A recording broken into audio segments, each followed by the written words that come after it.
Welcome to our channel. This is yours maths master Srinivasachari. మనం ఈ వీడియోలో సిమిలర్ ట్రయాంగిల్స్ కన్స్ట్రక్షన్ స్వరూప త్రిభుజాల్లో నిర్మాణం గురించి ఇక్కడ నేర్చుకుందాం. ఈ నిర్మాణం మనం గీసేటప్పుడు ఆర్కులు అంటే చాపరేఖలు గీసేటప్పుడు కొంచెం అటు ఇటు కదలటం వల్ల ఏమవుతుంది అంటే సమాంతర రేఖలు తప్పిపోయే అవకాశం ఉంది. అంటే ప్యారలల్ లైన్స్ మనకి రాంగ్ అయ్యే అవకాశం ఉంది. అలా లేకుండా అంటే ఆర్కులు గీయకుండా సులభంగా ఎలా ప్యారలల్ లైన్స్ గీయాలో సమాంతర రేఖలు గీయాలని ఇక్కడ మీకు ఎక్స్ప్లెయిన్ చేస్తాను చిన్న ట్రిక్ యూజ్ చేసుకొని. దానికోసం ఇక్కడ క్వశ్చన్ తీసుకున్నాను.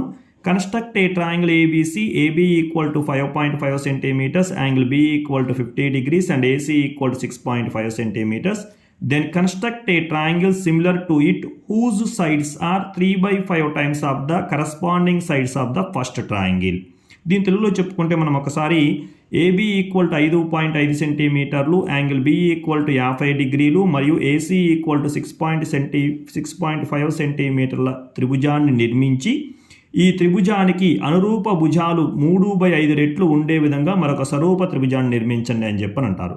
మనం ఇంతకుముందు కూడా డిస్కస్ చేసిన ఒక నిర్మాణం మనం తీసుకుంటే మెయిన్గా మనకి 4 స్టెప్స్ కనిపిస్తూ ఉంటాయి. ఒకటి given, second one rough diagram, third one main diagram, fourth one steps of construction. ఇక్కడ గివెన్ చూస్తే మనకి ఏమి ఇచ్చారో అవి రాద్దాం. ఇన్ ట్రయాంగిల్ ఏబీసీ, ట్రయాంగిల్ ఏబీసీలో AB 5.5, angle B 50 degrees, AC 6.5, scale factor scale గుణకము 3/5. ఇది rough diagram. So rough diagram మనం ఇక్కడ డయాగ్రామ్ డ్రా చేసినాం.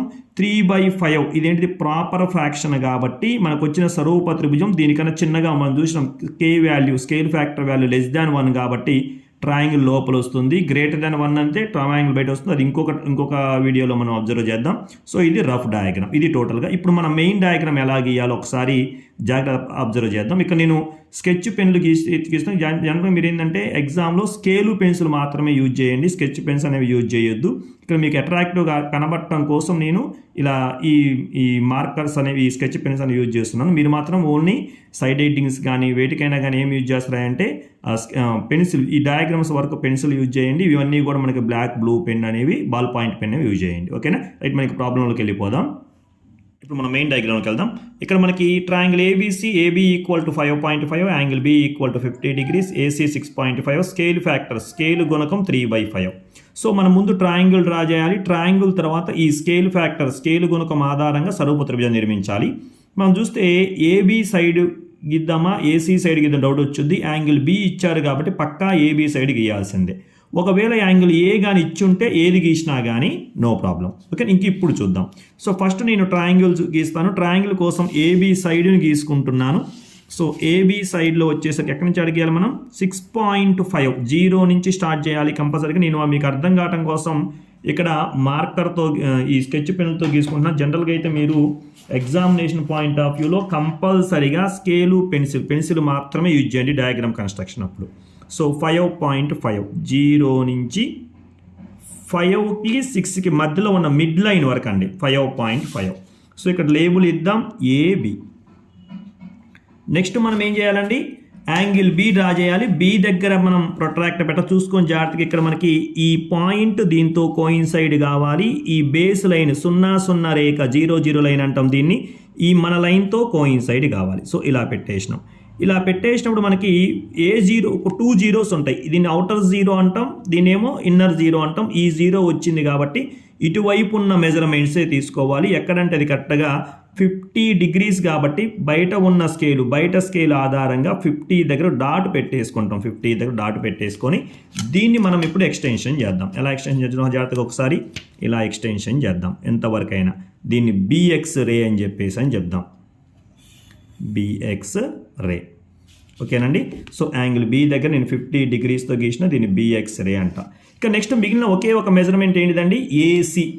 ఏసీ మనం గీయాలి. సో అందుకోసం ఏం చేస్తామండి? ఏ దగ్గర ఎంత 6.5. సో 6.5 చూసుకోండి మీరు. ఆ కంపాస్ పెట్టేసి 6.5, 6కి 7కి మధ్యలో ఉన్న డాట్ దగ్గర 6.5 పెట్టేద్దాం.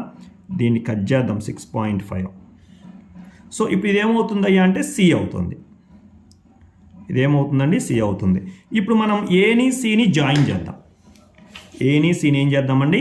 జాయిన్ చేద్దాం. ఇప్పుడు ట్రయాంగిల్ కంప్లీట్ అయింది మనకి. సో ట్రయాంగిల్ ఇలా వచ్చేసింది. ట్రయాంగిల్ కంప్లీట్ అయిన తర్వాత చేయాల్సిన వర్క్ ఏంటిదయ్యా అంటే మనం ఇక్కడ సింపుల్గా మనం ట్రయాంగిల్ కంప్లీట్ అయిన తర్వాత ఇక్కడ మీకు అర్థం కోసం ఇలా తిప్పుతాం చూడండి జాగ్రత్తగా ఒకసారి. ఇలా మనం ఒక రేని ఎక్యూట్ యాంగిల్ సికి ఆపోజిట్లో ఎక్యూట్ యాంగిల్ చేసే విధముగా ఒక రేని మనం డ్రా చేస్తాం. దాన్ని ఏవై రే అంటాం. మీకు అవన్నీ స్టెప్స్ ఆఫ్ కన్స్ట్రక్షన్లో క్లియర్గా కనిపిస్తాయి. ఏవై రే. ఇక్కడ మనకి స్కేల్ ఫ్యాక్టర్ ట్రయాంగిల్ కాబట్టి స్కేల్ ఫ్యాక్టర్ మనం అబ్జర్వ్ చేస్తే 3/5 అని ఉంది. 3/5 అనగానే ఏది ఎక్కువ ఉంటే అన్ని ఈక్వల్ పార్ట్స్ చేయాలండి. 3/5 కాబట్టి 5 ఈక్వల్ పార్ట్స్ చేయాలి. చేద్దాం 5 ఈక్వల్ పార్ట్స్ చేద్దాం. సో మీకు అర్థం కోసం ఇలా తిప్పుతున్నా జాగ్రత్తగా చూసుకోండి. ఏ దగ్గర పెట్టేసి ఎంతో కొంత రేడియస్తో 5 ఈక్వల్ పార్ట్స్ 1 2 3 4 5. ఓకే అండి, సింపుల్గా 5 ఈక్వల్ పార్ట్స్ చేసినాం. దీనికి లేబుల్ ఇద్దామండి, నేమ్స్ ఇద్దాం.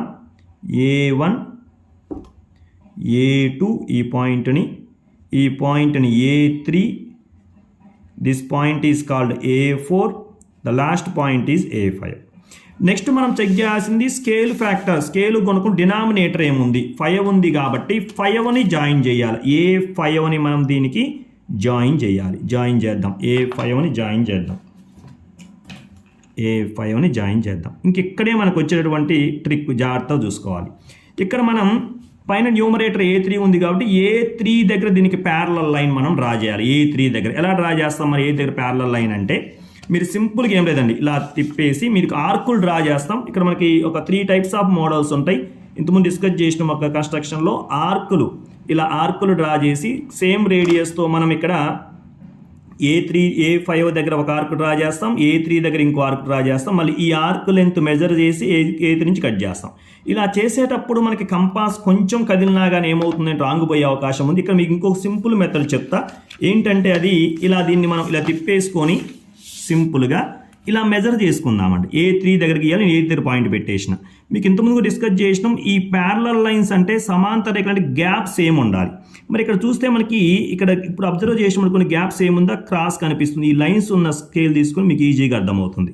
సో ఇక్కడ ఇలా పెట్టేద్దాం. ఇక్కడ జాగ్రత్త చూడండి. ఈ గ్యాప్ ఒకసారి మనం అబ్జర్వ్ చేస్తే ఈ గ్యాప్ అండి, ఈ మన బ్లూ లైన్కి ప్లస్ ఇక్కడున్న ఈ స్కేల్ లైన్కి మధ్య గ్యాప్ చూసుకోవాలి. ఇక్కడ గ్యాప్ సేమ్ ఉంది కాబట్టి సో ఇది ప్యారలల్గా ఉన్నట్టే నేను ప్యారలల్ లైన్ గీస్తాను. ఇలా కూడా ప్యారలల్ లైన్ ఎలా అయినా గీయొచ్చు, మన ఇష్టం అండి. సెట్ స్కేల్స్ యూజ్ చేయొచ్చు, కంపాస్ యూజ్ చేయొచ్చు, ఎలా అయినా చేయొచ్చు. కాకపోతే నేను ఇది కొంచెం ఈజీగా ఉంటుంది, ఈ ప్రిఫర్ చేస్తాను. సో ఈ పాయింట్ని ఏమందామంటే మనం ఇప్పుడు B' అని చెప్పేసి అని చెప్దాం. ఓకేనండి. నెక్స్ట్ మనకి ఇప్పుడు ఒకవేళ డౌట్ వచ్చింది, మరి ఆర్కులు లేవుగా మార్కులు వేస్తారు. కొంతమంది మనం ఎలా ఉన్నారంటే మనకి జనరల్గా అర్థం కొంచెం ఎక్కువ అవగాహన లేని వాళ్ళు ఆర్కులు ఉంటేనే ప్యారలల్ లైన్స్ అనుకుంటారు. వాళ్ళ కోసం ఆర్కులు గీద్దాం. ఏమైందంటే ప్యారలల్ లైన్ గీసాక ఆర్కులు గీసుకోవచ్చు, నో ప్రాబ్లం, మన ఇష్టం, అవసరం లేదు. ఒక ఊరక ఆర్కులు ఉండాలి అంటం కోసమే గీస్తాను అంతే. సో ఇలా ఆర్కులు గీసిన తర్వాత కట్ చేద్దాం. ఎక్కడ కట్ చేద్దాం? ఎక్కడ మీట్ అయింది అక్కడే కట్ చేద్దాం, అయిపోయింది. సో మీరు చూస్తే ఇప్పుడు కంపల్సరీగా ఆర్కులు గీసినట్టుగానే మీకు అనిపిస్తుందండి. ఆర్కులు గీసినట్టుగానే ఉంటుంది, కానీ ఆర్కులు అవసరం లేదు. రైట్, ఇంక ఇప్పుడు చూద్దాం. ఇక్కడ ప్యారలల్ లైన్ గీయాలి మనం B'కి. చూద్దాం ఎలా గీద్దాం ప్యారలల్ లైన్. సో ఇక్కడ అబ్జర్వ్ చేస్తే ఇది సిమిలర్ ట్రయాంగిల్ వాస్తవానికి. ఇక్కడ చూడండి, మీకు ఈ గ్యాప్ చూసుకొని జాగ్రత్తగా. ఇప్పుడు ఇక్కడ గ్యాప్ చూస్తే సేమ్ గ్యాప్ ఉంది చూడండి. లేదు కోయిన్సైడ్ అయినా ఓకే. ఈ లైన్ చూసుకొని ఈ పాయింట్ B' దగ్గర మనకి ఒక స్కేలు ఎడ్జ్ కోయిన్సైడ్ కావాలి. ఇలా పెట్టినా మనకు లేదు, ప్యారలల్ లైన్ లేదండి. సో ఇలా ప్యారలల్ లైన్ అనేది మనకి కనిపిస్తూ ఉంటుంది. సో ఇలా మనం ఈజీగా ప్యారలల్ లైన్ అనేది గీయొచ్చు. దీన్ని ఏమంటాం మనం ఇప్పుడు? ఏమని చెప్దామండి? దీన్ని ఇప్పుడు C' అందాం. C దగ్గర వచ్చింది కాబట్టి C' అని చెప్పేసి అని చెప్దాం. సో ఇది టోటల్గా ట్రయాంగిల్. సింపుల్గా మన ట్రయాంగిల్ వచ్చింది. లేదు మళ్ళీ ఆర్కులు కావాలి సార్, ఆర్కులు గీద్దాము అనుకుంటే గీసేద్దాం ఆర్కులు, నో ప్రాబ్లం అండి. 3/5 కదా ఇలా. సో ఇక్కడ గీసేటప్పుడు కొంచెం ఎక్స్టెన్షన్ చేయండి. సో ఇక్కడ కట్ చేద్దాం. చూడండి, మీకు క్లియర్ కనిపిస్తుంది. ఎక్కడ గీసామో అక్కడే ఉన్నట్టుగా ఉంటుందండి. జనరల్గా ఏంటంటే మీకు నేను ఇది యూజ్ చేసినా కాబట్టి కొంచెం తిక్కు కనిపిస్తూ ఉంటుంది. జనరల్గా అయితే మనం స్కేల్ పెన్సిల్ యూజ్ చేస్తే ఒకే సింగిల్ లైన్ అనేది వస్తుంది. ఇలా మనం సింపుల్గా దాన్ని సాల్వ్ చేయొచ్చు. మరి ఇది అయిపోయినాక 4th స్టెప్ ఏంటంటే మనకి ఇది డయాగ్రామ్ టోటల్గా మనకి ప్యారలల్ లైన్స్ గీసే విధానం సింపుల్గా మనం గీసేద్దాం. మరి 4th స్టెప్ ఏంటి? Steps of construction. ఇక్కడ చూడండి, స్టెప్స్ ఆఫ్ కన్స్ట్రక్షన్ నేను బోత్ మీడియా మీకు చూపిస్తా. సో ఇక్కడ మనకి అబ్జర్వ్ చేస్తే ఎన్ని స్టెప్స్ ఉన్నాయండి మనకి ఇక్కడ? ఒక 6 స్టెప్స్ ఉన్నాయి, స్టెప్స్ ఆఫ్ కన్స్ట్రక్షన్. ఫస్ట్ చూస్తే construct triangle ABC with measurements AB equal to 5.5, angle B 50 degrees, AC 6.5. Draw a ray AY making an acute angle with AB on the side opposite to vertex C. Locate 5 points, మనం చేసిన steps ఏనండి. Locate 5 points locate చేసినాం. A1, A2, A3, A4, A5 on AY such that A1 equal to A1, A2 equal to A2, A3 equal to A3, A4 equal to A5 decode చేసినాం. Next join A5OBని join చేసినాం. Draw a line parallel to A5OB through A3, it intersect AB at B దగ్గర intersect అయింది.